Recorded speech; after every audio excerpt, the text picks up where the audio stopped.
এই ছোট লোকের বাচ্চা, এই রিক্সা কি তোর বাপের টাকায় কেনা? জানোয়ারের বাচ্চা, রিক্সা চালাতে জানিস না? তাহলে কেন চালাতে যাস? এখন এই রিক্সা সারানোর টাকা কে দেবে? তোর বাপ। ছেলেটি সাখাওয়াত হোসেনের কথায় কোনো প্রতিবাদ করছে না, শুধু দাঁড়িয়ে দাঁড়িয়ে সাখাওয়াত হোসেনের অকথ্য ভাষায় দেওয়া গালিগুলো শুনছে। কারণ ছেলেটা যে খুবই অসহায়, সে এতিম, তার এই পৃথিবীতে কেউ নেই। তাই তো ভাগ্যের অন্বেষণে নিজের শহর ছেড়ে এই নতুন শহরে এসেছে। কিন্তু এই শহরের মানুষগুলো যে খুবই নিষ্ঠুর। সে গরিব বলে এই শহরের মানুষগুলো তাকে ঘৃণার চোখে দেখে। হঠাৎ করে সাখাওয়াত হোসেন ছেলেটির দুই গালে ধরে চড় মারে। তারপর বলতে লাগলো, এই মুহূর্তেই তুই আমার সামনে থেকে চলে যা, আর কোনোদিন যেন তোকে আর আমার এই এরিয়ার ভিতরে না দেখে। বের হ। সাখাওয়াত হোসেনের কথা শুনে ছেলেটির মাথায় যেন আকাশ ভেঙে পড়ল। সে সাখাওয়াত হোসেনের পা জড়িয়ে ধরে বলতে লাগলো, দয়া করুন সাহেব, আমাকে বের করে দেবেন না। এরপর থেকে আমি দেখে শুনে রিক্সা চালাবো। আজকের মতো আমায় মাফ করে দিন। কিন্তু ছেলেটির এমন কথা শুনেও সাখাওয়াত হোসেনের মনে এতটুকু মায়া হলো না। সে ছেলেটির বুক বরাবর একটা লাথি মারল। সাথে সাথে ছেলেটি দূরে গিয়ে ছিটকে পড়ল। সাখাওয়াত হোসেন পেছনে ঘুরতেই ছেলেটি বলল, সাহেব, ঠিক আছে, আমি চলে যাচ্ছি, কিন্তু আবার আজকের বেতনটা দিয়ে দিন, তাহলে আমি কিছু খাবার খেতে পারতাম। সাখাওয়াত হোসেন পেছনে ঘুরে থাকা অবস্থায় বলল, এই কে আছিস? ওকে বেতনটা বুঝিয়ে দে। সাখাওয়াত হোসেনের বলার সাথে সাথে চারজন লোক এসে ছেলেটাকে মারতে লাগলো। ছেলেটা মার সহ্য করতে না পেরে সেখানেই অজ্ঞান হয়ে গেল। তারপর লোকগুলো ছেলেটির বডি রাস্তার ধারে ফেলে দিয়ে চলে গেল। দীর্ঘ 8 ঘন্টা পর ছেলেটি ধীরে ধীরে চোখ খুলতে লাগলো। চোখ খুলে দেখতে পেল ছেলেটি একটা বেডে শুয়ে আছে। ছেলেটি উঠতে চেষ্টা করলো। তখনই রাহুল রাজ বলে উঠল, আরে আরে কি করছো তুমি? তুমি এখনো অসুস্থ, শুয়ে থাকো তুমি, তা না হলে তোমার শরীরের সমস্যা হবে। ছেলেটা রাজের কথা শুনে আবার শুয়ে পড়ল। তারপর আচ্ছা, এবার বলো তো তোমাকে এভাবে কারা মেরে রাস্তায় ফেলে রেখে গেছে? ছেলেটা রাজকে সব খুলে বলল। রাজ মনে মনে ভাবতে লাগলো যে পৃথিবীতে এখনো এমন মানুষও আছে এসব ভাবছে। তখনই ছেলেটা বলল, আচ্ছা, আমাকে এখানে কে নিয়ে এসছে? আমি নিয়ে এসেছি। তুমি রাস্তার পাশে বেহুশ অবস্থায় পড়েছিলে, সেখান থেকে আমি তোমাকে এই হাসপাতালে নিয়ে এসেছি। এই প্রায় 8 ঘন্টা পর তোমার জ্ঞান ফিরেছে। আপনাকে যে কি বলে ধন্যবাদ দেব। আরে ধন্যবাদ দেওয়ার দরকার নেই। আচ্ছা, আমার নাম রাহুল রাজ, তোমার নাম কি? আমার নাম আরাব। আজ থেকে আমরা দুজন বন্ধু।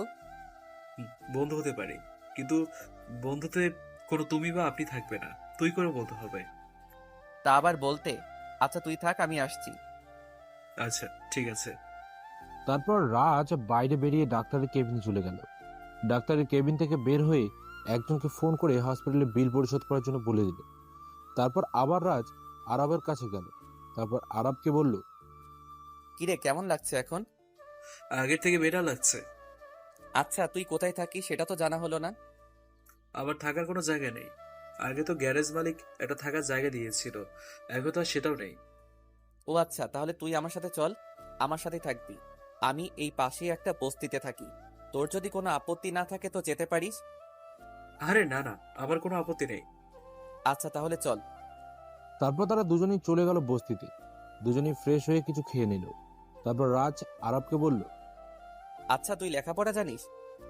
এসএসসি পর্যন্ত পড়াশোনা করেছিলাম, তারপর বাবা মা হঠাৎ করে গাড়ি অ্যাক্সিডেন্টে মারা যাওয়ার পর আর পড়াশোনা করা হয়নি। আরে মন খারাপ করিস না, আমি আছি তো। কাল আমি কলেজে ভর্তি হওয়ার জন্য যাব, তুইও আমার সাথে যাবি ভর্তি হতে। পড়াশোনা করতে যে টাকা পয়সা দরকার তা আমি কোথায় পাবো? আরে চিন্তা করিস না, আমি যে গ্যারেজ থেকে রিক্সা নিয়ে চালাই, তোকেও সেখান থেকে একটা রিক্সার ব্যবস্থা করে দেব। গ্যারেজের মহাজনটা খুব ভালো। তুই আমার অনেক বড় উপকার করলি রে দোস্ত। তোর এই উপকারের ঋণ আমি কখনো শোধ করতে পারবো না। বন্ধুত্বের মধ্যে কোনো ঋণ থাকে না, বুঝলি গাদা? যা এবার ঘুমিয়ে পড়, কাল সকালে আবার কলেজে যেতে হবে তো। তারপর আরব চলে গেল। পরদিন সকালে কলেজের গেট দিয়ে ঢুকতেই পরের দিন সকালে আরব আর রাজ কলেজের উদ্দেশ্যে রওনা দিল। কলেজে প্রবেশ করে লাইব্রেরির দিকে হেঁটে যাচ্ছিল, তখন পেছন থেকে মেয়েলি কণ্ঠে কেউ বলতে শুরু করলো, দেখ দেখ রিয়া, কলেজে দুটো ক্ষেত ভর্তি হয়েছে। কি শ্রী, দেখলে গা গিনগিন করে। পোশাক আশাকের শ্রী দেখেছিস? মনে হচ্ছে নর্দমা থেকে উঠে এসেছে। ছি, একদম কলেজের পরিবেশটাই নষ্ট করে দিল ক্ষেত দুইটা। দাঁড়া, ওদের সাথে একটু মজা করে নিই। এটা বলে পেছন থেকে রিয়া তাদের ডাকতে শুরু করলো। কিন্তু ওরা সেদিকে কান না দিয়ে সোজা হাঁটতে লাগলো। কিন্তু বেশি দূরে যেতে পারলো না। হঠাৎ করে রিয়া তার দলবল সহ ওদের সামনে চলে আসলো, আর এসেই ঠাস করে রাজের গালে চড় মারলো। তাদেরকে আরাব তো ভয়ে চুপসে গেছে, কারণ রিয়া যে পরিমাণ রেগে আছে তাতে যে কেউই ভয় পাবে। ছোট লোকের বাচ্চা, তোদের এত বড় সাহস যে আমি ডাকার পরেও আমার কথা না শুনে চলে যাচ্ছিস? সরি আপু, আমরা শুনতে পাইনি। আরবের কথা শুনে রিয়া আরবকেও ঠাস করে চড় মেরে বলতে লাগলো, কুত্তার বাচ্চা, শুনতে পাসনি না? আমার সাথে মিথ্যা বলার সাহস তোকে কে দিয়েছে? এই কলেজে এমন কেউ নেই যে আমার কথার অবাধ্য হয়। আর তোরা একে তো অবাধ্য হয়েছিস, আবার মিথ্যাও বলছিস। এর শাস্তি তো তোদের ভোগ করতেই হবে। প্লিজ আপু, আমাদের ভুল হয়ে গেছে, আমাদেরকে যেতে দিন প্লিজ, না হলে আমাদের দেরি হয়ে যাবে আপু। বিশালের কথা শুনে তো রিয়া এবার আরো খেপে যায়। তাই রিয়া রাজের গালে ঠাস করে আবার চর বসিয়ে দিল। তারপর বলতে লাগলো, তোকে একবার চর মেরেছি, তাতে তোর হয়নি, আবার আমার মুখে মুখে কথা বলছিস। তোরা দুজনেই এখন তোদের গায়ের শার্ট খুলে পুরো কলেজ খালি গায়ে হাঁটবি। প্লিজ আপু, এমনটা করবেন না আমাদের সাথে, আজকের মতো আমাদের ছেড়ে দিন, আর কখনো এমন ভুল হবে না। ওই, বেশি কথা বললে শুধু শর্ট প্যান্ট পরিয়ে পুরো কলেজে হাঁটাবো, বুঝেছিস? এবার কি করবি তা তুই ভেবে দেখ। তারপর রাজ আর আরব গায়ের শার্ট খুলে পুরো কলেজে হাঁটতে শুরু করলো। ওদের দেখে সবাই হাসাহাসি করছে। তারা পুরো কলেজ একবার হেঁটে মাথা নিচু করে চলে গেল। এরপর আরবকে ভর্তি করিয়ে ক্লাসে যাচ্ছিল, তখন পেছন থেকে স্যার ডাক দিলেন। তারা দুজনই স্যারের কাছে চলে গেল। জি স্যার, কিছু কি বলবেন? তোমাদের সাথে আজ ওরা যা করলো, তারপরে তোমরা কিছুই বললে না কেন? আমি সবটা দেখেছি, তোমরা এর প্রতিবাদ করলে না কেন? আমাদের মতো রাস্তার ছেলেরা কি করেই বা প্রতিবাদ করবে স্যার? ওরা কত বড় লোক, কত ক্ষমতা ওদের। ওদের সাথে ঝামেলা করলে এতে আমাদের উপর ওদের অত্যাচার আরো বেড়ে যাবে, তাই কিছু বলতে পারি না। কিন্তু তাই বলে এইভাবে সবকিছু মুখ বুঝে সহ্য করবে? কি আর করব স্যার, এছাড়া যে কিছুই করার নেই, কারণ তা না হলে আমাদের সব স্বপ্নগুলো মাটির সাথে মিশে যাবে। আচ্ছা ঠিক আছে, আমি আর কিছু বলবো না। তোমরা যেটা ভালো মনে করো সেটাই করো, কেমন? এটা বলেই স্যার চলে গেল। তারাও সেখান থেকে ক্লাসে চলে গেল, কিন্তু ক্লাসে কোনো বেঞ্চ খালি নেই। শুধু পেছনে একটা বেঞ্চ আর সামনে একটা বেঞ্চ খালি আছে। ওরা আর কিছু না ভেবে সামনে বেঞ্চে বসে পড়ল। কিন্তু সেটা যে তাদের কত বড় ভুল ছিল তা কিছুক্ষণ পরেই বুঝতে পারলো। ক্লাসরুমে তারা ক্লাস করছিল, তখন দেখলো রিয়া আর ওর বান্ধবীরা ক্লাসে প্রবেশ করলো। কিন্তু রিয়া কেমন করে যেন ওর রাজের দিকে রাগী চোখে তাকিয়ে আছে। ওর চোখ দুটো রক্তের মতো লাল হয়ে গেছে, কিন্তু কিছু না বলে গিয়ে পেছনের বেঞ্চে বসে পড়ল। ক্লাস শেষ হতেই রিয়া তার বান্ধবীদের নিয়ে রাজ আর আরবের সামনে চলে এলো। দুজনের জামার কলার ধরে টানতে টানতে ক্লাসের বাইরে নিয়ে গেল। কুত্তার বাচ্চা, তোদের সাহস তো কম না। তোদের সাহস কি করে হয় সামনের বেঞ্চে বসার? আপু, আমরা তো বেঞ্চ খালি আছে বলে বসেছিলাম। রাজ কথা বলায় রিয়া রাজকে ঠাস করে চড় মারল। জানোয়ারের বাচ্চা, আবার মুখে মুখে কথা বলিস? তোকে তো আজ আমি। রিয়া, এইসব কি হচ্ছে এখানে? ওদের কি করেছে? তুমি মারছো কেন ওদের? এই জানোয়ারের বাচ্চাদের সাহস কি করে হয় সামনের বেঞ্চে বসার? রিয়ার কথা শুনে স্যার রিয়ার গালে ঠাস করে চড় বসিয়ে দিল আর বলতে লাগলো, বেয়াদব মেয়ে, শিক্ষকের সাথে কি করে কথা বলতে হয় তাও জানো না? যাও এখান থেকে। রিয়ার আগে পুষতে পুষতে চলে গেল, আর যাবার সময় রাজ আর আরবের দিকে রাগি চোখে তাকিয়ে চলে গেল। তোমাদেরকে কি আর বলবো, যাও তোমরা। তবে রাজ, তুমি আমার সাথে আজকে দেখা করেছিও একবার। ওকে স্যার, ঠিক আছে। তারপর তারা দুজনেই বস্তিতে চলে গেল। আরব বলল, এই মেয়েটা কে রে? কোন মেয়েটা? আরে কলেজের ওই মেয়েটা। ও, আমি যতদূর জানি ওর বাবা আমাদের এই এলাকার ওসি। ওর বাবা ওসি বলে মেয়েটা অনেক খারাপ কাজও করে বেড়ায়। শুনেছি মেয়েটা নাকি ড্রাগসের বিজনেসও করে। কি বলছিস তুই এইসব? আমি যেটা জানি তাই বললাম। আর ওদের কাছ থেকে সবসময় দূরে দূরে থাকবি। এরপর তারা দুজনেই ফ্রেশ হয়ে কিছু খেয়ে ঘুমিয়ে পড়ল। ঘুম ভাঙলো ফোনের আওয়াজে। রাজ ফোনটা হাতে নিয়ে দেখলো তার মা ফোন করেছে। ফোন রিসিভ করে রাজ হ্যালো বলতেই ওপাশ থেকে কান্নার আওয়াজ ভেসে আসলো। রাজ বুঝতে পারলো তার মা তার জন্য কান্না করছে। আসলে সন্তান যতই খারাপ হোক না কেন, মা কখনো সন্তানকে দূরে ঠেলে দিতে পারে না। মা, তুমি কাঁদছো? কেঁদো না মা। তুমি কাঁদলে যে আমার কষ্ট হয় মা, তুমি জানো না আমি তোমার চোখের পানি সহ্য করতে পারি না। তুই কেমন আছিস বাবা? ভালো আছি মা, তোমরা কেমন আছো? বাবা কেমন আছে? আমরা ভালো আছি। তোর বাবাও ভালো আছে। তুই ফিরে আয় বাবা। তোকে ছাড়া বাড়িটা কেমন যেন খালি খালি লাগে। আমিও তো চাই মা তোমাদের কাছে ফিরে আসতে, কিন্তু আমি যে তা পারবো না। আমাকে যে বাবার কথা রাখতেই হবে মা, তা না হলে যে আমি বাবার কাছে সারা জীবন অপরাধী হয়ে থাকবো। ঠিক আছে বাবা, তুই ভালো থাকিস আর শরীরের যত্ন নিস। মা। তারপর ফোন কেটে দিয়ে আরবকে ঘুম থেকে জাগিয়ে বাইরে বেরিয়ে পড়লো গ্যারেজের উদ্দেশ্যে। সেখানে গিয়ে গ্যারেজের মালিকের সাথে কথা বলে আরবের জন্য রিক্সার ব্যবস্থা করে দিল। তারপর বাইরে কিছুক্ষণ ঘোরাফেরা করে আবার বস্তিতে ফিরে এলো। আর ওদিকে জান, কি করো তুমি? এই তো জানো, বাসায় বসে বসে তোমার কথাই ভাবছিলাম। আচ্ছা, তাই নাকি? তা খেয়েছো? হুম, তুমি খেয়েছো? হুম। এভাবে আরো কিছু সময় কথা বলে ফোন রেখে দিল রিয়া। রিয়ার এমন আরো 2 থেকে 3 জন বিএফ আছে, কিন্তু তা ওর বিএফরা কেউই জানে না, কারণ রিয়া ওদের কাউকে জানতেই দেয়নি। পরের দিন সকালবেলা কলেজে যেতে, পরের দিন রাজের থেকে আরব একটু আগেই কলেজে গেছে। রাজ কলেজে গিয়ে দেখতে পেল রিয়া আর তার বান্ধবীরা মিলে আরবের সাথে কি নিয়ে যেন কথা বলছে। রাজ একটু সামনে এগিয়ে গেল, রিয়া রাজকে দেখে বলল। ওই খ্যাত, এদিকে আয়। রাজ ধীর পায়ে ওদের কাছে চলে গেল। তারপর, এই শোন, আজকে তোরা দুজনে এই কলেজের যে কোনো দুটি মেয়েকে কিস করবি। রাজ আর আরব তো রিয়ার কথা শুনে চোখ বড় বড় করে রিয়ার দিকে তাকিয়ে রইল। আর রিয়ার বান্ধবীরা তো রিয়ার কথা শুনে হাসতে লাগলো। হঠাৎ, কিরে ওই কুত্তার বাচ্চা, কথা শুনতে পাসনি? কি বলেছি আমি? আমার কথা না শুনলে আজ তোদের এমন অবস্থা করব ভাবতেও পারবি না। ও, বুঝতে পেরেছি, এভাবে হবে না। ওই হিয়া, ধর তো দুটাকে। এটা বলে ওরা দুজনই ওদের দিকে এগোতে লাগলো। সাথে সাথে রাজ রিয়াকে আর আরব হিয়াকে ধরে ওদের ঠোঁটে কিস করতে লাগলো। রিয়া আর হিয়া ছাড়ানোর অনেক চেষ্টা করছে, কিন্তু পারছে না। প্রায় 5 মিনিট পর ছেড়ে দিল ওদের দুজনকে। হিয়া তো কেঁদে দিয়েছে, আর রিয়া রাগে রাজের কলার চেপে ধরলো। কুত্তার বাচ্চা ছোট লোক, তোর এত বড় সাহস যে তুই আমাকে কিস করিস? তোকে তো আজ আমি। আরে আপনি তো বললেন কলেজের যে কোনো মেয়েকে কিস করতে। তাই বলে তুই আমাকে? কেন, আপনি মেয়ে না? না আপনার কোনো সমস্যা আছে? রাজের এমন কথা শুনে রিয়া আরো রেগে বলল, তোকে আমি ছাড়বো না, তোকে আমি দেখে নেব। এই বলে রিয়া তার বান্ধবীদের নিয়ে কলেজ থেকে বের হয়ে গেল। রাজ আর আরব দুজনে ক্লাস করছিল। এমন সময় কিছু গাড়ি কলেজের ভিতরে প্রবেশ করলো। গাড়িগুলো কলেজের গেট পেরিয়ে মাঠে এসে থামলো। প্রায় 50টা গাড়ি। হঠাৎ একটা ছেলে ক্লাসে ঢুকে রাজের কলা ধরে টানতে টানতে মাঠের মধ্যে নিয়ে গেল। রাজ কিছু বলল না। ছেলেটা রাজকে নিয়ে রিয়ার পায়ের কাছে ধাক্কা দিয়ে ফেলে দিল। রিয়া রাজের বুকের ওপর পাড়া দিয়ে ধরেছে, এত জোরেই ধরেছে যে রাজের শ্বাস নিতে কষ্ট হচ্ছে। কুত্তার বাচ্চা, তোর এত বড় সাহস যে তুই আমার শরীরে টাচ করিস, আজ আমার মুখের উপর কথাও বলিস। আজ তোকে বোঝাবো এই রিয়ার মুখের উপর কথা বলার পরিণাম। এটা বলে রাজকে মাটি থেকে তুললো। তারপর বলল, এই, ওকে কলেজের এই ল্যাম্প পোস্টের সাথে বেঁধে পিটাতে হবে। ততক্ষণ পর্যন্ত পিটাবি যতক্ষণ না ও চিৎকার করবে। Okay ma'am. এরপর যখনই রাজকে বাধা দিতে যাবে তখনই আরব দৌড়ে এসে রিয়ার পা জড়িয়ে ধরে বলতে লাগলো, প্লিজ আপু, ওকে ছেড়ে দিন।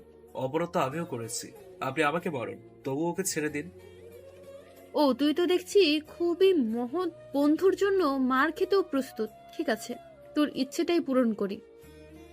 না আরব, না, তুই এমনটা করবি না। আমায় তুই মাফ করে দিস দোস্ত, এছাড়া আমার আর কোনো রাস্তা নেই।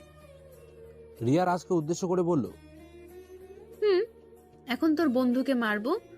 তোকে মারলে তুই যতটা কষ্ট পেতি, তার থেকে তোর বন্ধুকে মারলে তার থেকে বেশি কষ্ট পাবি। আমি তো এটাই চাচ্ছিলাম যে তুই কষ্ট পা।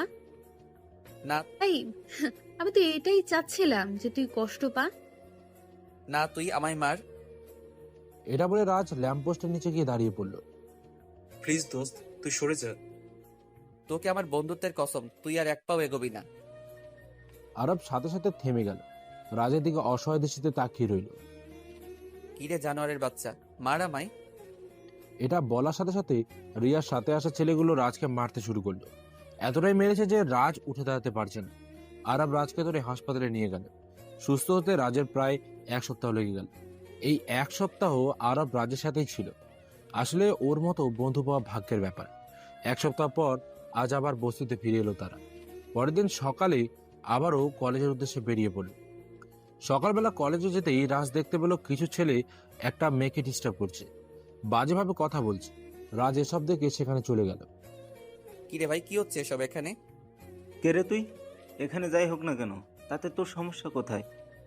না মানে কেউ যদি আমার সামনে বিপদে পড়ে তাহলে আমি তাকে সাহায্য না করে থাকতে পারি না, আর সেখানে যদি মেয়ে মানুষ হয় তাহলে তো কোনো কথাই নেই। ওই বেটা, ভাবনিস হ্যাঁ আমাদের সাথে? দাঁড়া, তোর ভাব নেওয়া বের করছি। এটা বলে রাজকে একজন মারতে আসবে, অমনি রাজ তার নাক বরাবর একটা ঘুষি মেরে দিল। ছেলেটির সাথে সাথে নাক চেপে ধরে বসে পড়ল। এটা দেখে অন্য সবাই ভয় পেয়ে দৌড়ে পালিয়ে গেল। মেয়েটি বলল, ভাইয়া, আপনাকে অসংখ্য ধন্যবাদ আমাকে এই জানোয়ারগুলোর হাত থেকে বাঁচানোর জন্য। আরে না, ঠিক আছে, কোনো সমস্যা নেই, তুমি যাও, ক্লাসে যাও। রাজ সেখান থেকে সোজা ক্লাসে চলে গেল। ক্লাসে এসে প্রতিদিনের ন্যায় পেছনে বেঞ্চে বসে পড়ল। হঠাৎ করে রিয়ার চোখে পড়লো রাজ আর আরবের দিকে। রিয়া তো ওদের দিকে বড় বড় চোখ করে তাকিয়ে আছে। হিয়া দেখ দেখ, খ্যাত দুটো আবার এসেছে। সেদিন এত মারলাম তারপরেও বেহার মতো আবার এসেছে। কি চিজ রে দুটো মাইরি। রিয়া, বাদ দে না এসব, ওদেরকে ওদের মতোই থাকতে দে না। হিয়ার কথা শুনে রিয়া হিয়ার দিকে অবাক দৃষ্টিতে তাকিয়ে আছে। কি রে, এভাবে তাকিয়ে আছিস কেন আমার দিকে? তুই ঠিক আছিস তো? তোর শরীর ঠিক আছে? মানে কি বলতে চাইছিস তুই? আমার আবার কি হবে? না মানে তোর কথায় আমার কেমন যেন মনে হচ্ছে তুই ওই আবাল দুটোর প্রতি মায়ায় জড়িয়ে যাচ্ছিস। সে তুই যা ভাবার ভাবতে পারিস। আচ্ছা বাদ দে সব, চল ক্যান্টিন থেকে কিছু খেয়ে আসি। তারপর ওরা দুজনে চলে গেল। আরব রাজকে বলতে লাগলো, কিরে, হিয়ার আবার কি হলো? ও কেমন যেন বিহেভ করছিল, কি হলো ওটা তোর? জানি না, বাদ দে তো ওদের কথা। ওদের কথা শুনলেও আমার শরীরে আগুন জ্বলে ওঠে, ভালো লাগে না ওদের কথা শুনতে। সেই দিনের মতো ক্লাস শেষ করে বসতে চলে গেল তারা।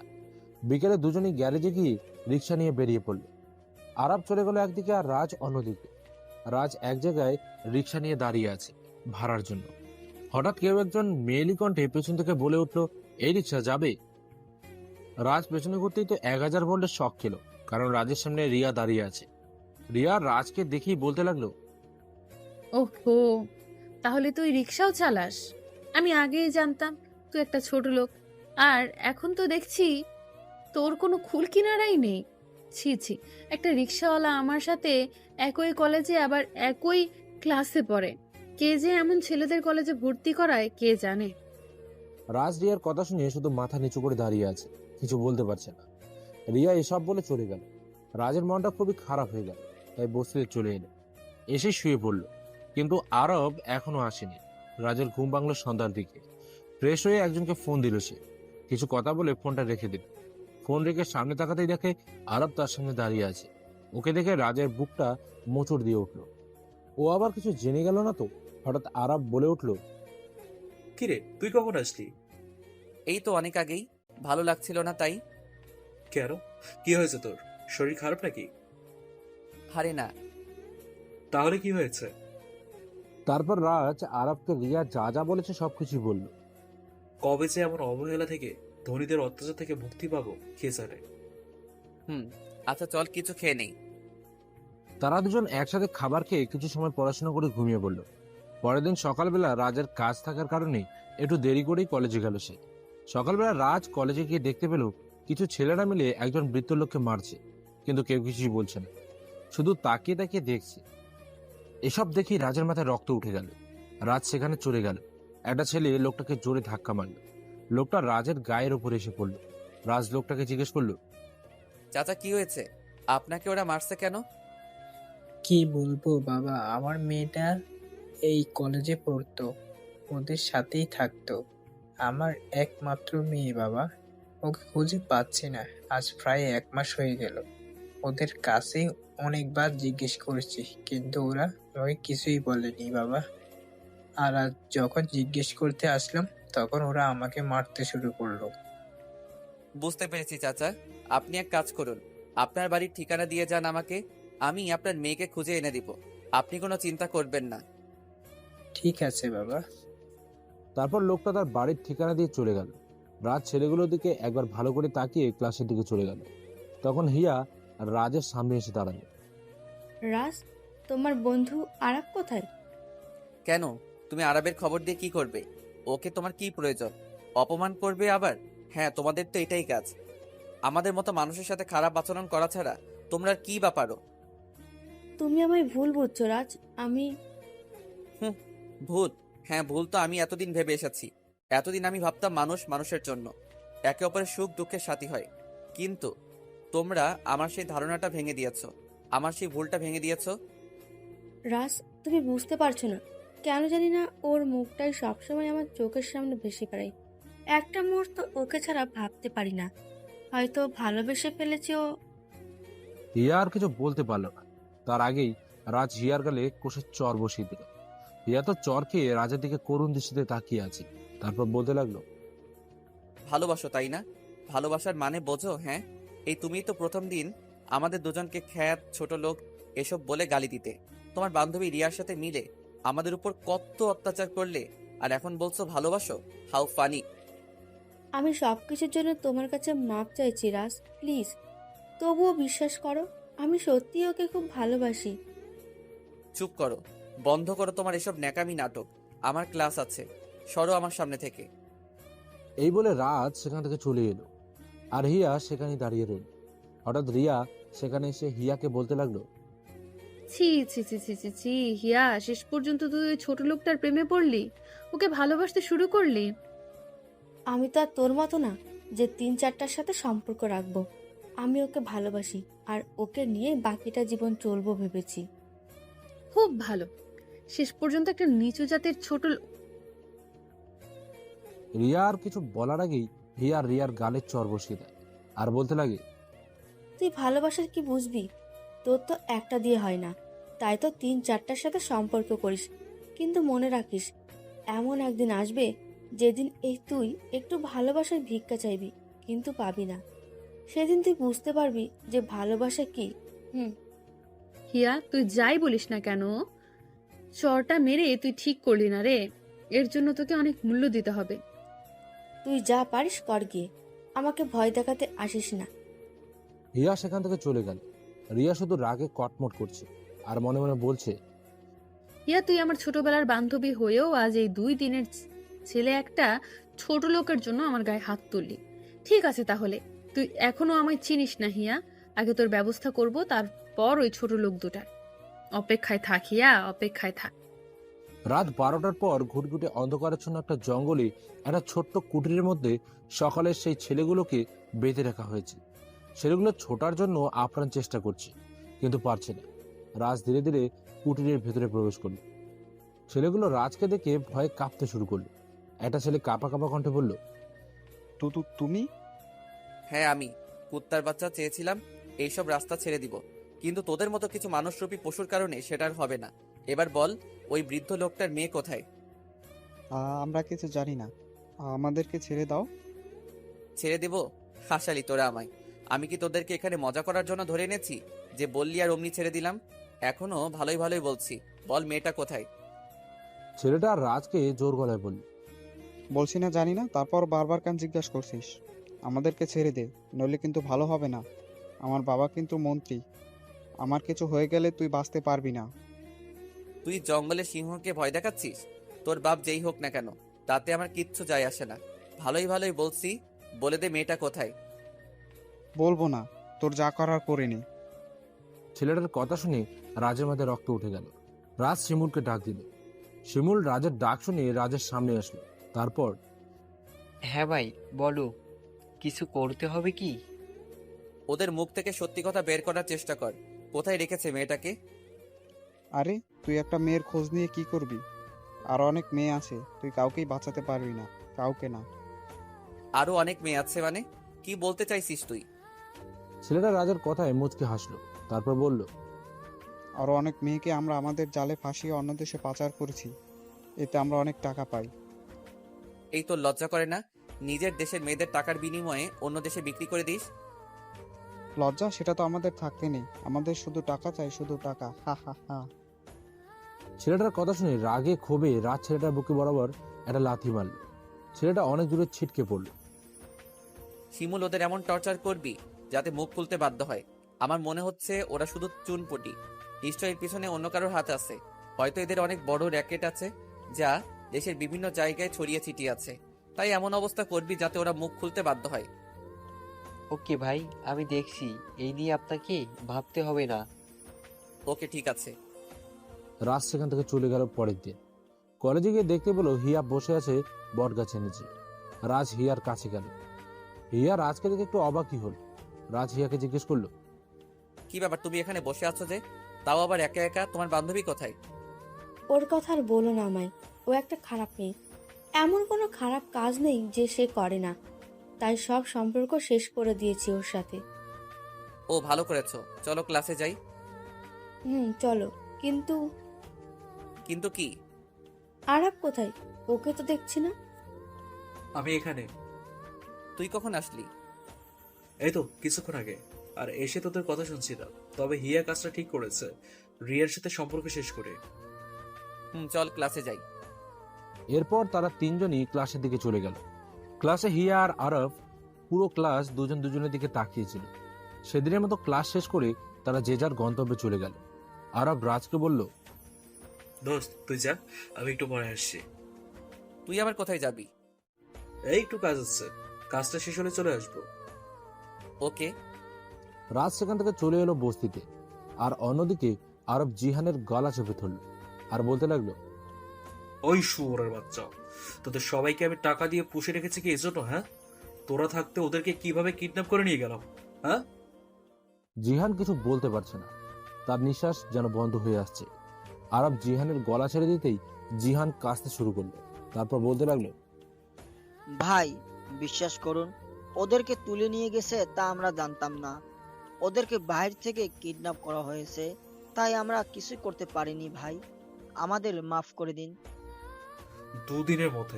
দুদিনের মধ্যে আমি ওদের লাশ চাই। জি হ্যাঁ, লাশ। তা না হলে আমি তোদের একটা একটা করে খুন করে ফেলবো। ওরা আমার ব্যাপারে মুখ খোলার আগে ওদেরকে আমার রাস্তা থেকে সরিয়ে দে। ওকে ভাই, ঠিক আছে, আমি দেখছি। এরপর আরব সেখান থেকে চলে গেল বস্তিতে। রাজ আরবকে দেখে একটু অবাকই হলো, কারণ আরবকে কেমন যেন একটু বিচলিত দেখা যাচ্ছে। তাই রাজ আরবকে বলল, কিরে, কোথায় ছিলি তুই? আর তোকে এমন দেখাচ্ছে কেন? কি হয়েছে তোর? তা কিছু হয়নি। আচ্ছা যা, ফ্রেশ হয়ে নে। তারপর ফ্রেশ হয়ে এসে দুজনে একসঙ্গে খেয়ে যে যার রুমে গিয়ে শুয়ে পড়ল। পরের দিন সকালবেলা টিভিতে নিউজ দেখাচ্ছে আনুমানিক আজ রাত 12:30টার দিকে মন্ত্রী আশরাফ খুন হন। কে বা কারা খুন করেছেন তা এখনো পর্যন্ত জানা যায়নি। অন্যদিকে রিয়া তার অন্য বয়ফ্রেন্ডের সাথে ঘুরতে এসেছে। ছেলেটার নাম বিধান। দুজন দুজনের একদম কাছে বসে আছে। আর দুর্ভাগ্যবশত সেখানে থাকে রাকিব যাচ্ছিল। রাকিবের এসব দেখে তো মাথায় রাগ উঠে গেল। কি ভাবছেন, রাকিব এখানে গিয়ে রিয়ার সাথে সম্পর্ক নষ্ট করবে? না, রাকিবের মানে তো অন্য কিছু ঘুরপাক খাচ্ছে। হঠাৎ রাকিব দেখতে পেল তারই বন্ধু বিশাল দূরে দাঁড়িয়ে রিয়া আর বিধানের কর্মকাণ্ড দেখছে আর রাগে কটমট করছে। রাকিব বুঝতে পারে যে তার মানে বিশালের সাথেও রিয়ার কোনো না কোনো সম্পর্ক নিশ্চয়ই আছে। তাই রাকিব বিশালের কাছে গিয়ে বিশালকে টেনে এক পাশে নিয়ে আসে। বিশাল তো রাকিবকে দেখে অবাক হয়ে যায়। অবাক হয়ে জিজ্ঞেস করে, রাকিব দোস্ত তুই? আমি ছেড়ে দে দোস্ত, ওকে আমি আজ খুন করব। মানে কেন খুন করবি ওকে? কি ক্ষতি করেছে ও তোর? ও আমার মন নিয়ে খেলেছে, এর ফল তো ওকে ভোগ করতেই হবে। হ্যাঁ, তুই ঠিক বলেছিস, এর ফল ওকে ভোগ করতেই হবে। ও আমার সাথেও ভালোবাসার মিথ্যে অভিনয় করেছে, কিন্তু ও জানে না যে ও কত বড় ভুল করেছে। এখানে দাঁড়া, আমাদের এই সাথে ওই ছেলেটাকেও সঙ্গী করতে হবে, না হলে ওর জীবনটাও শেষ করে দেবে। কিছুক্ষণ পর রিয়া চলে গেল। রিয়া যেতেই ওরা দুজনে বিধানের কাছে গেল আর সবকিছু খুলে বলল। সব শুনে তো বিধানের মাথা পুরোই গরম হয়ে যায়। বিধান পারলে তো রিয়াকে এখনই মেরে ফেলে, কিন্তু রাকিব বিধানকে বাধা দিল। শোনো বিধান, ও আমাদের তিনজনের সাথে ভালোবাসা নিয়ে খেলা করেছে, তাই এর হিসাব আমরা তিনজন ওর কাছ থেকে সুদে আসলে উসুল করব। হ্যাঁ ঠিক বলেছ তুমি, ওর এমন অবস্থা করব বেঁচে থাকতে ওর ঘৃণা হবে। ওকে এখন চলো এখান থেকে। এরপর ওরা তিনজন যে যার বাড়ির উদ্দেশ্যে রওনা দেয়, কিন্তু আড়াল থেকে কেউ একজন ওদের সব কথা শুনে ফেলে। তারপর একটা মুচকে হাসি দিয়ে কাউকে ফোন করে তিনজনের ওপরেই নজর রাখতে বলে। রিয়া বিকেলে তার রুমের ব্যালকনিতে বসে বসে চা খাচ্ছে। এটা তার অনেক দিনের অভ্যাস। চা খাচ্ছে রিয়া। হঠাৎ করে তার ফোনের রিংটোনটা বেজে উঠল। ফোনের দিকে তাকিয়ে দেখলো বিশাল ফোন করেছে। রিয়া একটা মুচকে হাসি দিল, তারপর ফোনটা রিসিভ করলো।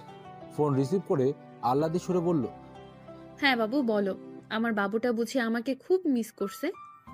হ্যাঁ জান, খুব মিস করছি তোমায়। চলে আসো না জান, আজ না আমাদের বাড়িতে কেউ নেই, প্লিজ চলে এসো না প্লিজ। আরে কি বলছো তুমি? তোমার বাড়িতে আমি কিভাবে যাব? তুমি যদি না আসো তাহলে বুঝবো তুমি আমাকে ভালোবাসো না। রিয়া বিশালের কথা শুনে থতমত খেয়ে যায়, কারণ রিয়া তো জানে বিশাল যে কথাটা বলছে তা সত্যি, যে রিয়া বিশালকে কেন কাউকেই ভালোবাসে না, শুধু টাইম পাস। কিন্তু যদি আজকে না যায় তাহলে বিশাল হাতছাড়া হয়ে যাবে। তাই রিয়া সিদ্ধান্ত নেয় সে যাবে। আচ্ছা ঠিক আছে, আমি আসবো, কিন্তু আমি বেশি সময় থাকতে পারবো না। রিয়ার কথায় বিশাল মনে মনে বলে, আমারও বেশি সময় লাগবে না বেঈমান। হঠাৎ রিয়ার কথায় ধ্যান ভেঙে যায় বিশালের। কি হলো, কথা বলছো না কেন? আমি কিন্তু বেশি সময় থাকতে পারবো না। আচ্ছা ঠিক আছে, তবে একটা জিনিস চাইবো তোমার কাছে। আমার কাছে আবার কি চাইবে তুমি? তোমাকে না কালো শাড়িতে খুব সুন্দর লাগে, প্লিজ একটা কালো শাড়ি পরে এসো জান। আচ্ছা ঠিক আছে। এই বলে রিয়া ফোন কেটে দেয়, আর ওদিকে বিশাল একটা শয়তানি হাসি দেয়। তারপর রাকিব আর বিধানকে ফোন করে আসতে বলে দেয়। এদিকে ভাই, ওরা তিনজন মনে হয় রিয়া ভাবির কোনো ক্ষতি করবে, তাই আজ বিশাল তার বাড়িতে রিয়া ভাবিকে ডেকেছে। তুই ওদের উপর নজর রাখ, আমি আসছি। ওকে ভাই, ঠিক আছে। রিয়া বিশালদের বাড়িতে এসে দরজার সামনে দাঁড়াল, আর কলিং বেল বাজাতেই বিশাল এসে দরজা খুলে দিল। রিয়া ভেতরে ঢুকে দেখে বাড়িটা একদমই ফাঁকা, কেউ নেই। বিশাল দরজা খুলে সোজা রুমে চলে গেল। রিয়াও পেছন পেছন তার রুমে চলে যায়, কিন্তু রুমে গিয়ে দেখে রুমটা পুরো অন্ধকার। রিয়া বিশালকে ডাকতে থাকে, বিশাল, এই বিশাল, কোথায় তুমি? এই দেখো, আমার কিন্তু এসব মজা একদম ভালো লাগছে না, আমি চলে যাব কিন্তু। বলে রিয়া দরজার দিকে পা বাড়ায়। হঠাৎ দরজা বন্ধ হয়ে যায়। রিয়ার মনে এবার ভয় ঢুকে যায়। যতই জেদি আর সাহসী হোক না কেন, মেয়ে তো, এমন অবস্থায় ভয় তো লাগবে। দেখো বিশাল, মজা করো না, আমার কিন্তু ভয় করছে। তাই নাকি? তোমার আবার ভয় আছে? মজার ব্যাপার। বলে বিশাল হাসতে থাকে। মানে কি বলতে চাচ্ছ তুমি? হঠাৎ রুমের লাইট জ্বলে উঠল।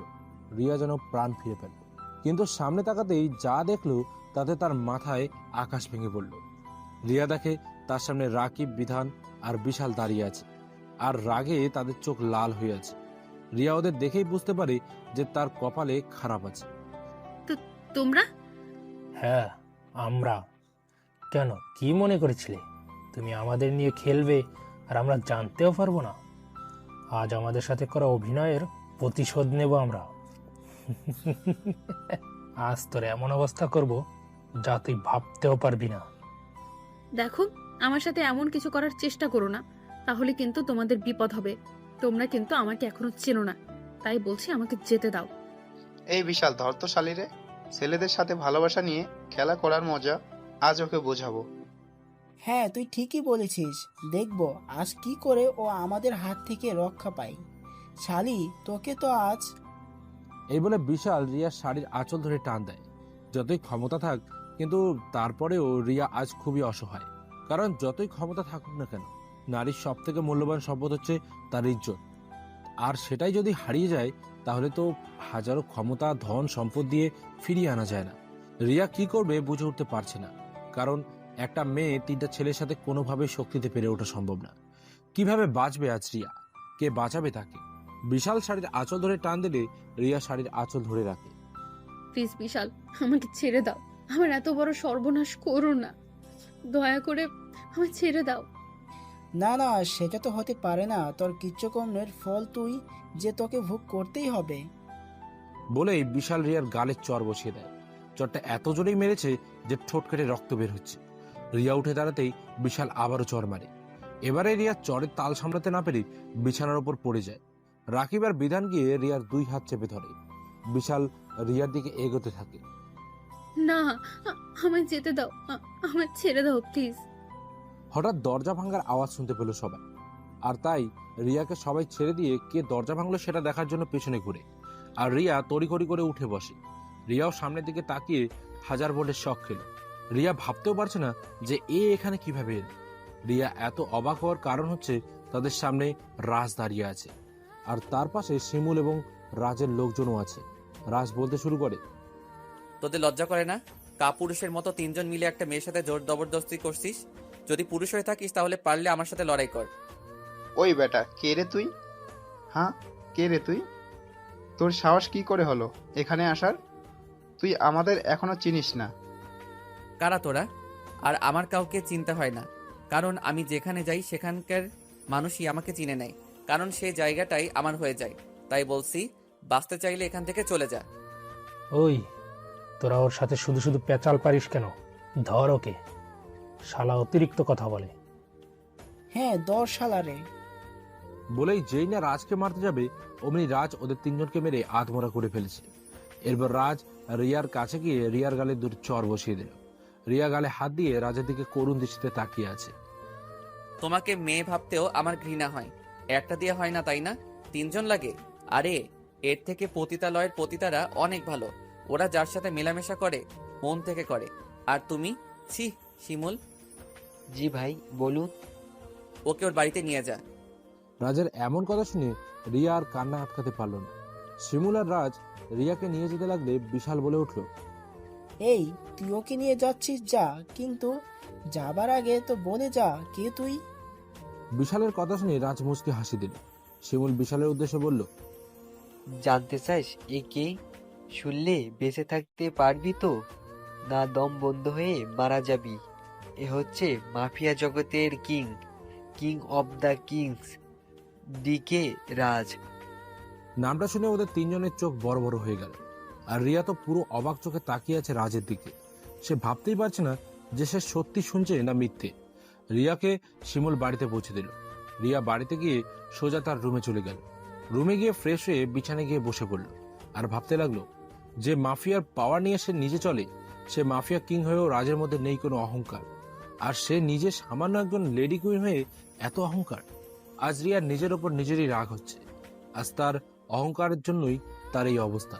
রিয়া ভাবলো সে কাল রাজের কাছে মাপ চাইবে সমস্ত খারাপ আচরণের জন্য। দরকার পড়লে রাজের পায়ে ধরবে, তবুও রাজের কাছে মাপ চাইবে সে। রিয়া এসব ভাবতে ভাবতে ঘুমিয়ে গেল। পরের দিন সকালে রিয়া ঘুম থেকে উঠে খুবই তাড়াতাড়ি বেরিয়ে পড়লো কলেজের উদ্দেশ্যে। রিয়া গিয়ে দেখে রাজ মাঠের কোনো বড় বটগাছের নিচে বসে আছে। রাজ বসে বসে আর মনে কি যেন ভাবছে। রিয়া গিয়ে রাজের পাশে বসল। রাজের তা দেখে তো মাথা গরম হয়ে গেল। সে উঠে সোজা কলেজ থেকে বেরিয়ে গেল। আজ আরবটাও কলেজে আসেনি, তাই রিয়া কাজ থেকে দূরে থাকার জন্য কলেজ থেকে বেরিয়ে গেল। রিয়া শুধু রাজের যাবার দিকে তাকিয়েছিল। ভেবেছিল রাজের কাছে মাপ চাইবে, সমস্ত রাগ অভিমান ভেঙে দেবে, কিন্তু রাজ তো তাকে পাত্তাই দিল না। অন্যদিকে একটা পুরনো বাড়িতে বসে আছে আরব, আর তার সামনে বসে আছে রাকিব, বিশাল, বিধান। শোনো, তোমরা হয়তো আমাকে দেখে অবাক হচ্ছ, কারণ আমি এখানে কেন আর আমি কে সেটা তোমরা ধীরে ধীরে সব জানতে পারবে। তোমরা কি চাও এভাবে অপমানের জীবন? না, যে তোমাদের মেরেছে তার উপর প্রতিশোধ খোঁজা। আমরা প্রতিশোধ চাই, প্রতিশোধ। মারের বদলে মার, রক্তের বদলে রক্ত। এই তো পুরুষ মানুষের মতো কথা। তাহলে বিলাও হাত, আর ধ্বংস করবো আমরা সবাই মিলে আমাদের শত্রুকে। এই বলে আরব হাত বাড়াতেই সবাই আরবের হাতে হাত রেখে বন্ধুত্ব করল। রাজ বসতে ফিরে নিজের ঘরে গিয়ে শুয়ে পড়ল। তারপর শিমুলকে ফোন দিল। শিমুল ফোন রিসিভ করার পর, হ্যাঁ ভাই, বলেন। শিমুল, ওরা কি মুখ খুললো নাকি না? ভাই, ওরা কেউ মুখ খুলতে রাজি না। সবাই এক কথাই, মরে গেলেও মুখ খুলবে না। আচ্ছা, তাই নাকি? তাহলে তো ডোজগুলো দিতে হবে। তুই সবকিছু রেডি কর, আমি আসছি। ওকে ভাই। রাজ সময় মতো চলে আসে তার মৃত্যুপুরীতে। রাজ এসে সেই ছেলেগুলোর সামনে একটা চেয়ার টেনে বসে। কিরে, তোরা সবকিছু বলবি না আমি আমার কাজ শুরু করব? মানে কি করবে তুমি আমাদের সাথে? বেশি কিছু না, শুধু তোদের মুখ খোলানোর ব্যবস্থা করব। এই শিমুল, নিয়ে আয়। শিমুল রাজের কথা মতো একটা বক্র নিয়ে আসে। রাজ বক্রটার সামনের টেবিলে রাখতে রাখতে বলে, এখনো সময় আছে, বলে দে তোদের এসব কাজের মূলে কে আছে। রাজের কথা শুনে ছেলেটা মনে মনে হাসছে আর বলছে, আমাদের এসব কাজের পেছনে কে আছে সেটা আমি তোকে বলবো না, কিছুতেই না। তবে হ্যাঁ, দরকার পড়লে মিথ্যা বলবো, তবুও বসের নাম বলবো না, কিছুতেই বলবো না। ছেলেটা এসব ভাবছে তখন রাজ ছেলেটার গায়ে বেল্ট দিয়ে আঘাত করে। ছেলেটা ব্যথা চিৎকার করে ওঠে। আহ ভালোই ভালোই বলছি, বল কে তোদের বস আর মেয়েটাকে কোথায় লুকিয়ে রেখেছিস? কিন্তু ছেলেটা বলতে নারাজ, তাই রাজ কাটা জায়গায় লবণ আর মরিচের গুঁড়ো লাগিয়ে দেয়। ছেলেটা আর সহ্য করতে পারছে না, তার এমন মনে হচ্ছে যেন তার প্রাণটা এখনই বেরিয়ে যাবে। ছেলেটার এমন করুণ অবস্থা দেখে তার সাথে থাকা ছেলেগুলো ভয়ে কুঁকড়ে যায়, থরথর করে কাঁপতে থাকে। ছেলেটা ব্যথার কষ্ট সহ্য করতে না পেরে বলে ওঠে, প্লিজ আমাকে আর মেরো না। আমি বলছি আমাদের বসকে তা আমি জানি না, তাকে কখনো দেখিনি। তবে মেয়েটাকে আমরা নিমতলি পুরনো গোডাউনে আটকে রেখেছি। এটা আগে বললে কি হতো? তোরা আগে বললে আরো আগে মুক্ত বাতাসে ঘুরে বেড়াতে পারতি। শিমুল ওদের ছেড়ে দে। কিন্তু ভাই। তোকে যেটা বললাম সেটা কর। আচ্ছা ভাই। তারপর শিমুল তাদেরকে ছেড়ে দেয়। রাজমুসকে হাসি দেয়। ভাই আপনি হাঁটছেন কেন? তুই এক কাজ কর, ওদের পিছু নে, ওদের পিছু নিয়ে দেখ ওরা কোথায় যায়। আমি রাঘব বোয়াল ধরার জন্য ওদের ছেড়ে দিয়েছি। তাই তো বলি, আপনি ওদের কেন ছেড়ে দিতে বললেন? আচ্ছা ভাই, আমি দেখছি ওদের। আর শোন, আজ রাতে আমি একা মিশনে যাব। কিন্তু ভাই আপনি একা? আমাকে নিয়ে চিন্তা করিস না, তুই শুধু ওদের উপর নজর রাখ। রাজ এটা বলে চলে যায়। রাত 2টো, গুটগুটে অন্ধকার। রাজ গোডাউনের সামনে দাঁড়িয়ে আছে। সে ধীরে ধীরে গোডাউনের ভেতরে ঢুকে। ভেতরে ঢুকতেই একজন বলে ওঠে, এই কোথায় যাচ্ছিস রে তুই? রাজ কোনো কথা না বলে নিজের পিস্তলটা বের করে সোজা লোকটার মাথায় গুলি করে। লোকটা সেখানেই মারা যায়। গুলির শব্দ শুনে সবাই সতর্ক হয়ে যায়। একে একে রাজকে সবাই মারার জন্য ছুটে আসে। রাজ সবাইকে মেরে মাটিতে শুইয়ে দেয়। বল মেয়েটা কোথায়, না হলে কিন্তু তোদের অবস্থা আরো খারাপ করব। বল বলছি। রাজ এসব কথা জিজ্ঞেস করছে, ঠিক তখনই কেউ একজন রাজকে পেছন থেকে লাথি মারে। রাজ মাটিতে পড়ে যায়। রাজ ওটা পেছন ফিরে তাকায়, কে তাকে মেরেছে সেটা দেখার জন্য। কিন্তু সে যা দেখলো তাতে তো তার চোখ বেরিয়ে আসার উপক্রম। কারণ রাজের সামনে দাঁড়িয়ে আছে সাখাওয়াত হোসেন। সাখাওয়াত হোসেনকে দেখে রাজের কথা বলার ভাষা হারিয়ে যায়। তার মানে তুমি এসব কিছু করছো? রাজের কথা শুনে সাখাওয়াত হোসেন মুচকি হাসে। যে হাসিতে লুকিয়ে আছে অনেক রহস্য, কিন্তু রাজ সেটা বুঝতেও পারে না। হ্যাঁ, আমি করেছি এসব, আমি। আর এখন তোকে মেরে ফেলবো। তুই না জেনে শুনে বাঘের গর্তে পা দিয়েছিস। জানিস তো, বাঘের গর্তে পা দিলে সেখান থেকে আর জীবিত ফিরে যাওয়া যায় না। তোর কথা শুনে আমার খুব হাসি পাচ্ছে। তুই আমায় মারবি? আগে নিজে তো বেঁচে দেখা। কে বাঁচে কে মরে সেটা একটু পরেই দেখতে পাবি। এ তোরা দাঁড়িয়ে কি দেখছিস? মার শালাকে। সাখাওয়াত হোসেনের কথা মতো যেই না সবাই রাজকে মারতে যাবে, ঠিক তখনই চারদিক থেকে বৃষ্টির মতো গুলি এসে সাখাওয়াত হোসেন সহ সবার কপাল ভেদ করে বেরিয়ে যায়। সবাই সেখানেই মারা যায়। ঘটনার আকস্মিকতায় রাজও অবাক, কারণ এখানে তো সে একা এসেছে। তাহলে রাজ এসব ভাবছে, তখনই শিমুল এসে বলে, ভাই আপনি ঠিক আছেন তো? হ্যাঁ আমি ঠিক আছি, কিন্তু তুই এখানে কেন? তোকে না বললাম ওদের পিছু নিতে? রাজের কথা শুনে শিমুল মাথা নিচু করে ফেলে। কি করবে কিচ্ছু বুঝতে পারছে না। কি হলো, কথা বলছিস না কেন? আসলে ভাই। আসলে কি? আসলে ভাই, আমি ওদের পিছু নিয়েছিলাম, কিন্তু হঠাৎ করে কোথা থেকে একটা গাড়ি এসে ওদের উঠিয়ে নিয়ে যায়। আর গাড়িটা কিছু দূর যেতেই বেল্লাস্ট হয়ে যায়, আর সবাই আগুনে পুড়ে মারা যায়। ও নো, কি বলছিস তুই এটা? হ্যাঁ ভাই, ঠিক বলছি। আচ্ছা এক কাজ কর, এই গোডাউনের প্রতিটা কোনায় কোনায় খুঁজে দেখ মেয়েটা কোথায়। আচ্ছা ভাই। রাজের কথা মতো সবাই খুঁজতে শুরু করে। খুঁজতে খুঁজতে পেয়েও যায়, কিন্তু রাজ যেটা দেখে তাতে তো তার মাথায় আকাশ ভেঙে পড়ার মতো অবস্থা। কারণ একটা নয়, আরো অনেকগুলো মেয়ে আছে সেখানে।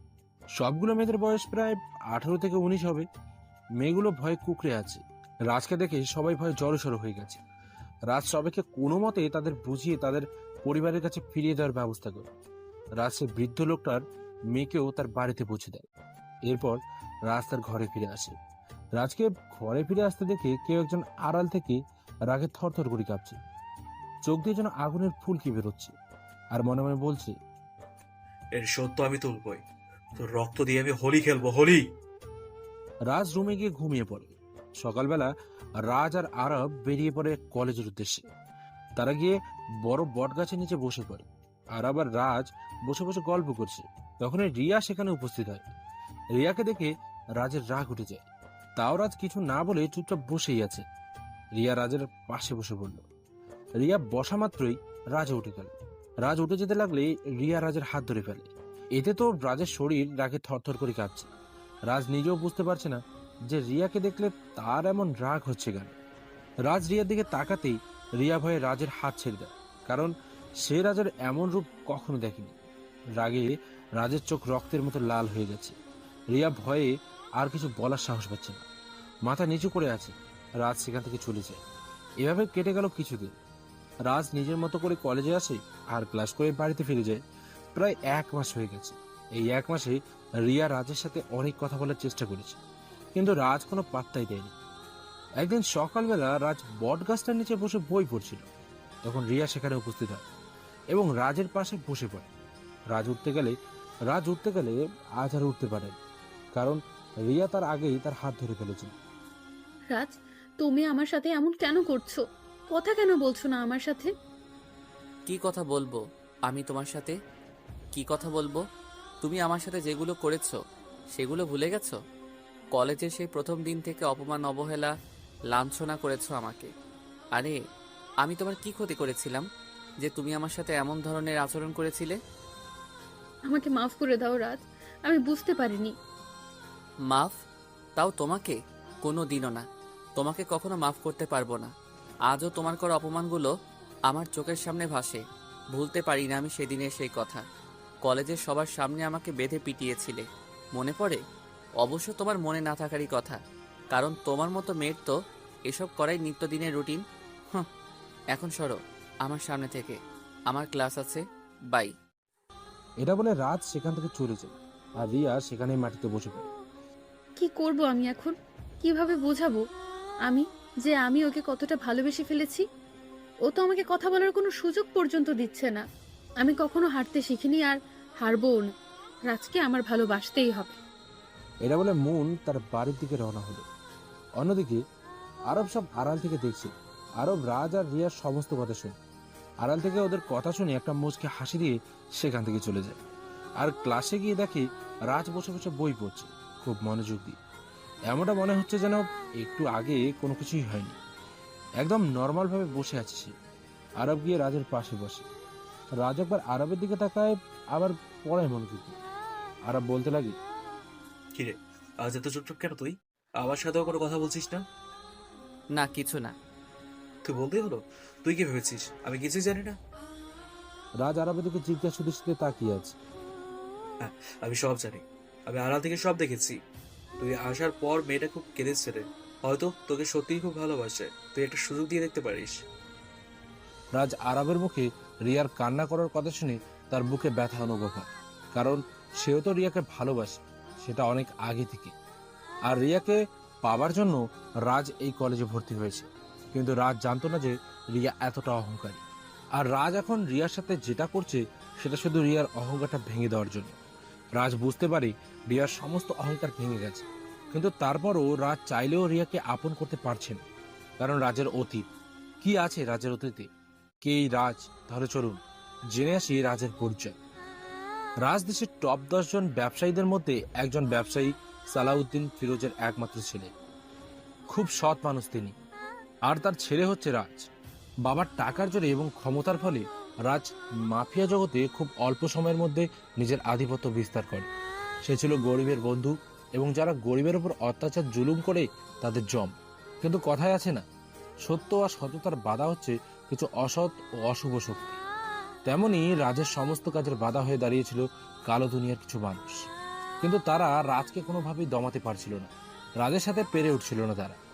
অন্যদিকে রাজের বাবা রাজের এসব কাজকে কখনোই সাপোর্ট করতো না, কারণ তার বাবা চাইতেন রাজ পড়াশোনা করে বাবার মতো একজন সফল বিজনেসম্যান হোক।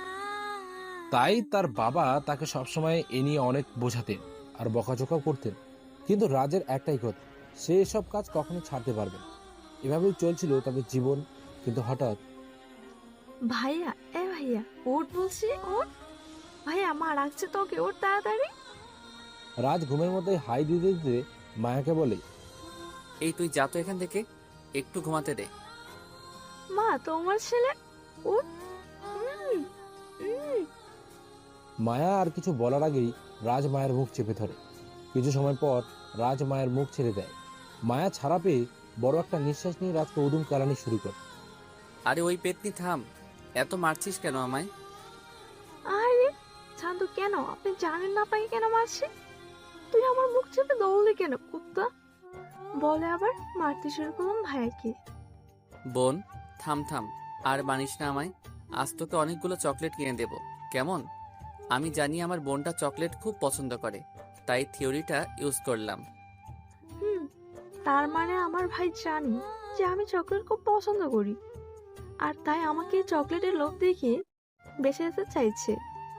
এই যা, ডাইনিটা বুঝে ফেলেছে যে আমি ওর থেকে বাঁচার জন্য ওকে চকলেটের লোভ দেখাচ্ছি। যাক, আজকের মতো মাফ করে দিলাম, কিন্তু যদি আমার চকলেট না পাই তাহলে? আমি মায়ার গাল টেনে দিয়ে বললাম, আনবো। এখন যা একটু ঘুমাতে দে বইন। তার মানে তুই উঠবি না? না, ঘুম পাচ্ছে।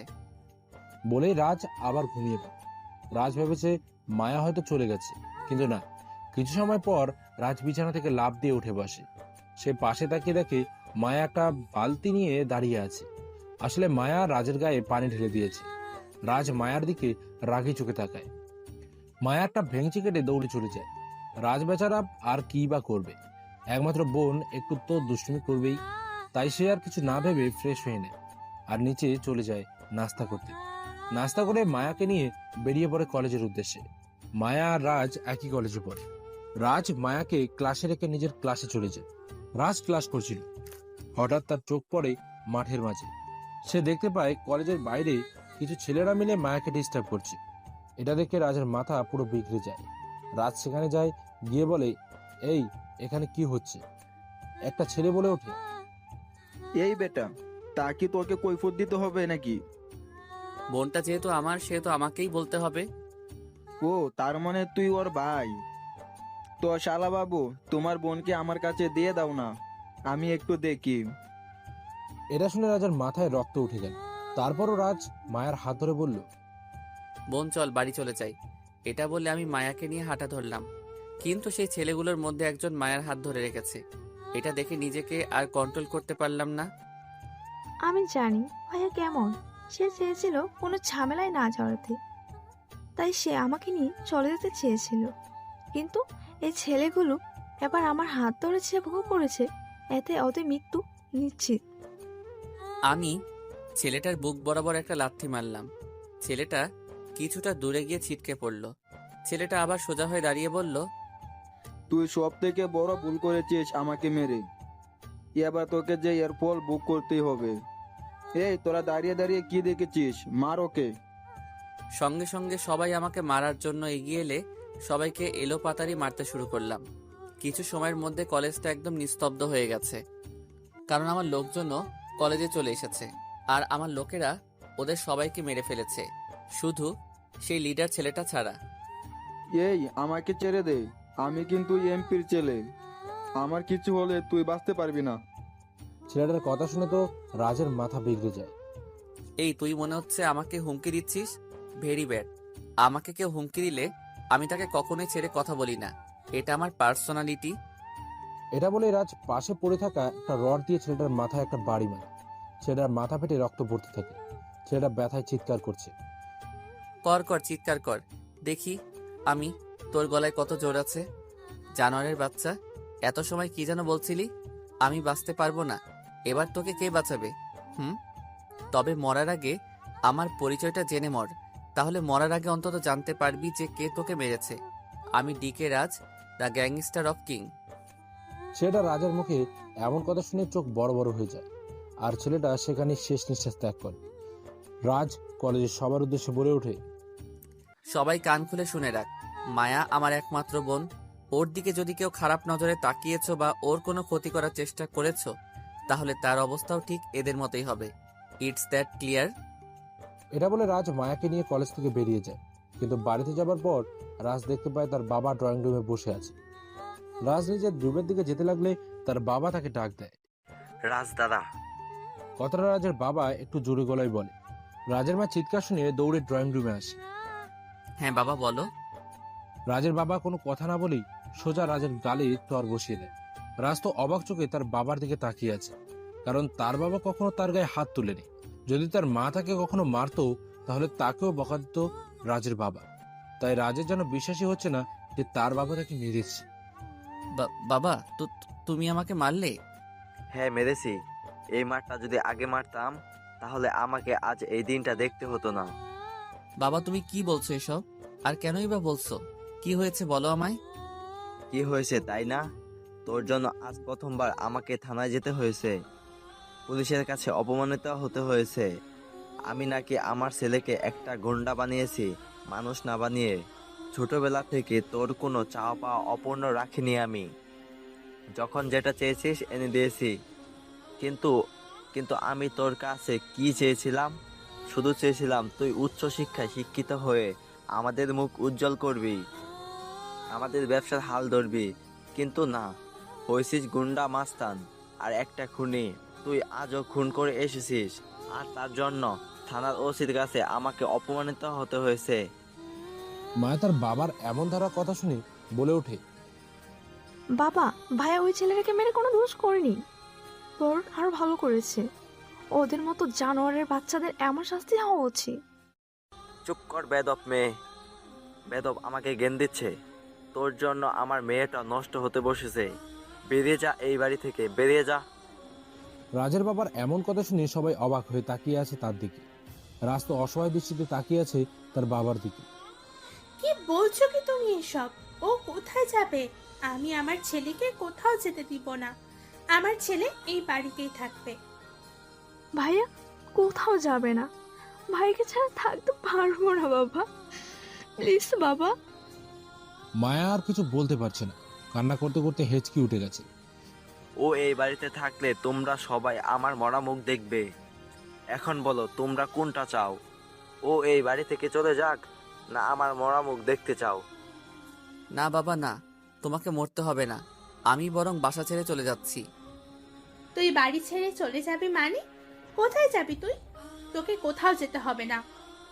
ভাই তুই কোথাও যাস না ভাইয়া, তুই চলে গেলে আমি একা হয়ে যাবো ভাইয়া, আমি থাকতে পারবো না ভাইয়া তোকে ছাড়া। না রে বোন, আমাকে যে যেতেই হবে। হ্যাঁ রে বাবা ঠিকই বলেছে, আমি নষ্ট হয়ে গেছি।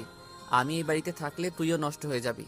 আমি চলে যাচ্ছি রে বোন, তুই ভালো থাকিস আর ভালোভাবে পড়াশোনা করিস। বাবা মার কথা সবসময় শুনবি। আমার মতো তাদের কথার অবাধ্য হোস না রে। যেদিন মানুষের মতো মানুষ হতে পারবো সেদিনই এই বাড়িতে আসবো, তার আগে না। কারণ তাহলে আমার জন্য বাবাকে আর অপমানিত হতে হবে না। রাজের কথাগুলো শুনে তার বাবার বুকটা কষ্টে ফেরে যাচ্ছে, কিন্তু কিছুই বলতে পারছে না।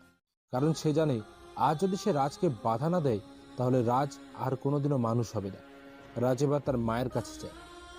মা আমি চলে যাচ্ছি। মা তুমি ভালো থেকো আর নিজের যত্ন নিও। আমাকে নিয়ে ভেবো না মা, আমি মানুষের মতো মানুষ হয়েই তোমাদের কাছে ফিরে আসব।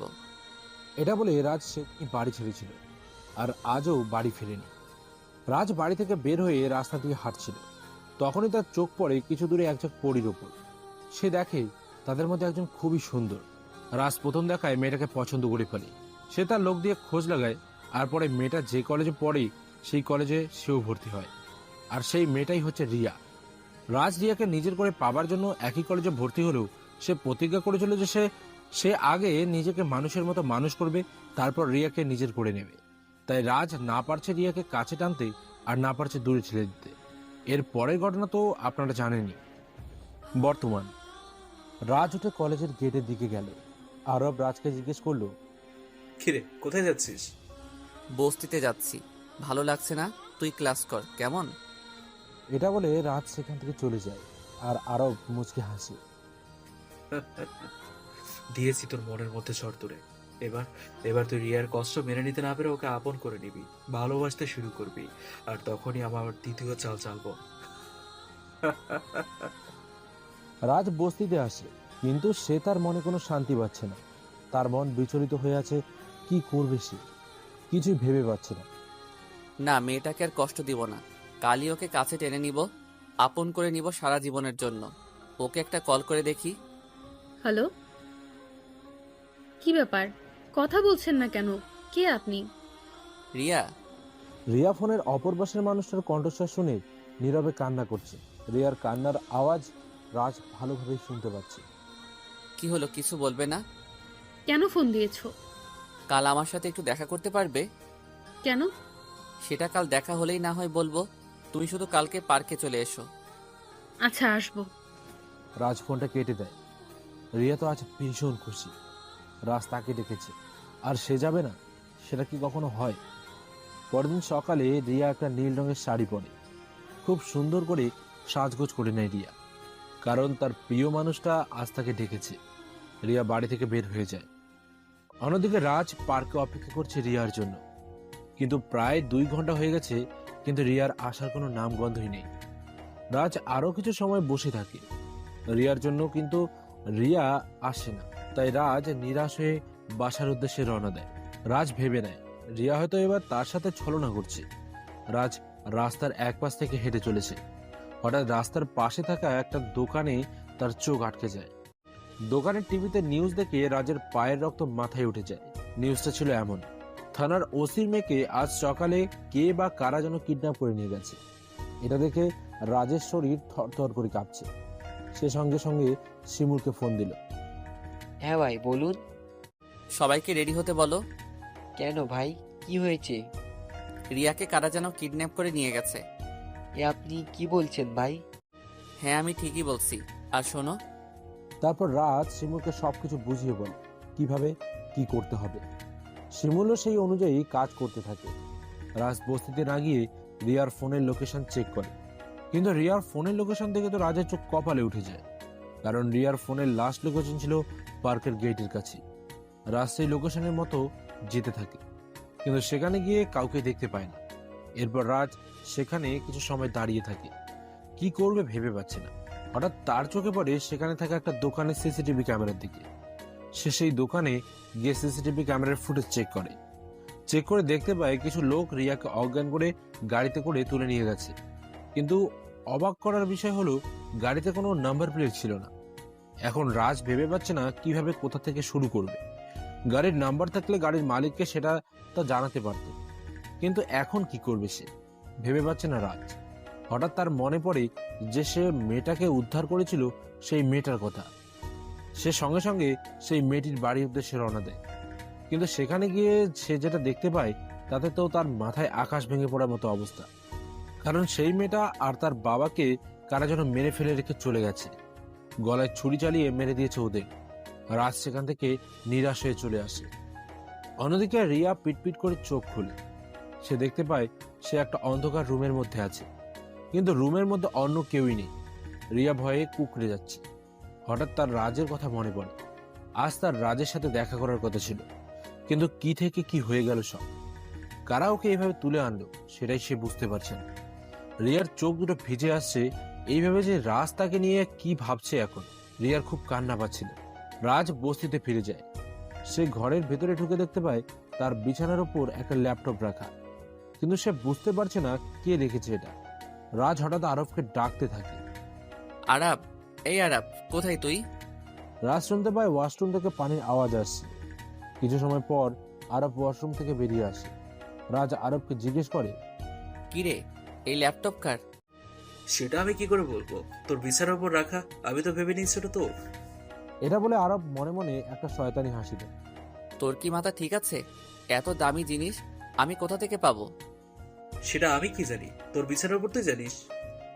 বলেই আরব বাইরে বেরিয়ে যায়। তুই ভাবতেও পারবি না রাজ, কি হতে চলেছে তোর সাথে। তুই আমার কাছে বাধা দিয়েছিস, তোর জন্য আমার কোটি কোটি টাকা লোকসান হয়েছে। এর সত্য আমি তুলবই, কিন্তু রিয়া মেয়েটা নিজেই নিজের বিপদ ডেকে এনেছে। শুধু একটাই কারণ, সে তোর সাথে নিজের জীবন জড়িয়েছে। আর তোর জীবনের একমাত্র দুর্বলতা হচ্ছে রিয়া, তাই তো ওকে আমি দাবার গুটি বাড়িয়েছি। রাজ ল্যাপটপটা ওপেন করতে একটা ভিডিও দেখতে পায়। ভিডিওতে একজন লোক কথা বলছে। লোকটার মুখ দেখা যাচ্ছে না, কিন্তু রাজ খুব ভালো করে বুঝতে পারছে যে এটা সেই লোক যে রিয়াকে কিডন্যাপ করেছে, কারণ লোকটার কথা শুনেই তা বোঝা যাচ্ছিল। কথাগুলো ছিল এমন: হাই মিস্টার ডিকে, কি ভাবছো আমি তোমার ছদ্মনাম কিভাবে জানলাম? খুব ইন্টারেস্টিং, তাই না? আচ্ছা, এসব কথা বাদেই, কিন্তু আসল কথা যেটা, তোমার খুব কাছের একজন, খুবই প্রিয়, তোমার প্রিয়সী রিয়া এখন আমার কাছে। আ আ রেগে যাচ্ছ? রেগে যাওয়াটাই স্বাভাবিক ব্যাপার। আবারও রাগ ছিল যখন তুই আমার কাছে নাক গলিয়েছিলি। আমার সমস্ত ধান্দায় তুই বাম হাত দিয়েছিস, তাই তো তোর সব থেকে দুর্বলতাকে আমার কবজায় করেছি। ভাবিস না আমি কিছুই করবো না ওকে, কিন্তু ওর জন্য বিদেশি বড় পার্টি আছে, ওকে আমি বিদেশে পাচার করে দেবো অন্য সব মেয়েদের সাথে, তারপর ওর সাথে।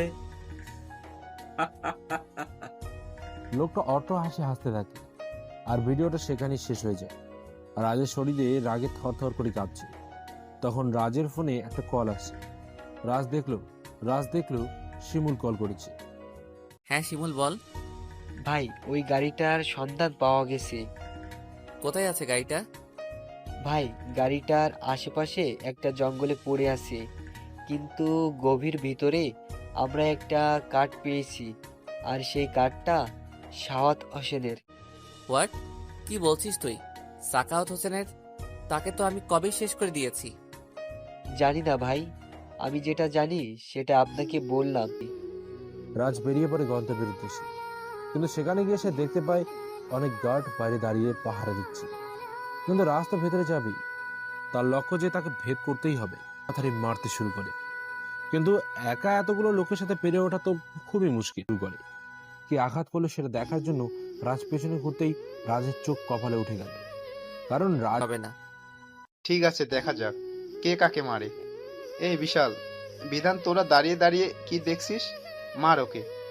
তিনজনে মিলে রাজের দিকে এগিয়ে আসলো মারার জন্য। রাজকে আঘাত করতে যাবে তার আগেই শিমুল পেছন থেকে রাকিবের পায়ে একটা গুলি করল। রাকিব সাথে সাথে মাটিতে বসে পড়ল। এটা দেখে বিধান আর বিশাল পালিয়ে যেতে লাগলে রাজে তারপর জিজ্ঞেস করে,